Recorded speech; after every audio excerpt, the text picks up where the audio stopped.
भाई मैं किसी ज़माने में अंडरवर्ल्ड डॉन हाजी मस्तान का सिक्का चलता था। हाजी मस्तान मुंबई के अंडरवर्ल्ड का पहला डॉन था जिसे पूरी मुंबई खौफ खाती थी।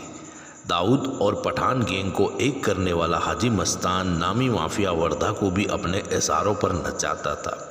बॉलीवुड के उस समय के दिग्गज अभिनेता अमिताभ बच्चन और दिलीप कुमार तक बॉलीवुड के सभी दिग्गजों के साथ हाजी मस्तान की मुलाकात होती थी। मस्तान की कहानी किसी फिल्म की स्क्रिप्ट से कम नहीं। साल 1926 में शुरू हुई हाजी मस्तान की कहानी साल 1994 में ख़त्म हो गई। तमिलनाडु का रहने वाला हाजी मस्तान 8 साल की उम्र में 1934 में मुंबई पहुंचा था। मुंबई में हज पर जाने वाले यात्रियों के लिए बने मुसाफिर खाने के ठीक बगल में हाजी मस्तान के वालिद ने साइकिल का पंचर बनाने की दुकान खोली थी।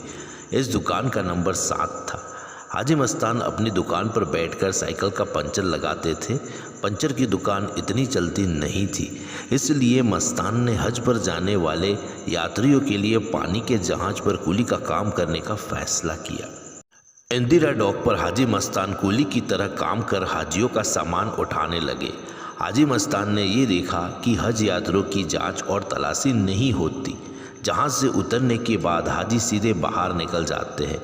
हज यात्री कितना भी सामान लाए कोई पूछने वाला नहीं था। हाजियों के साथ हज के वापसी में हाजी मस्तान उनके खजूर के डिब्बों में डालकर सोना चांदी भरकर मुंबई लाने लगे। 1960 और 70 के दशक में भारतीयों के लिए हज यात्रा का मार्ग मुंबई से इंदिरा डॉक से समुद्र के रास्ते जहाज द्वारा जाने का रहा है। मुंबई से ही हज यात्रा संभव होने के कारण देश भर के हाजी मुंबई आते थे। यहीं सरकार उन्हें वीज़ा देती थी और यहाँ से 90 दिन के सफ़र पर हज यात्री निकल जाते थे।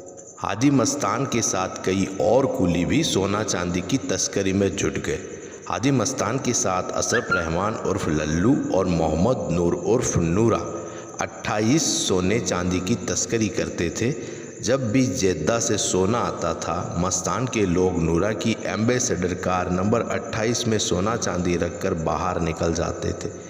करीब 20 साल तक सोने चांदी की स्मगलिंग करने के बाद 1970 में हाजी मस्तान ने बहुत पैसा कमा लिया था।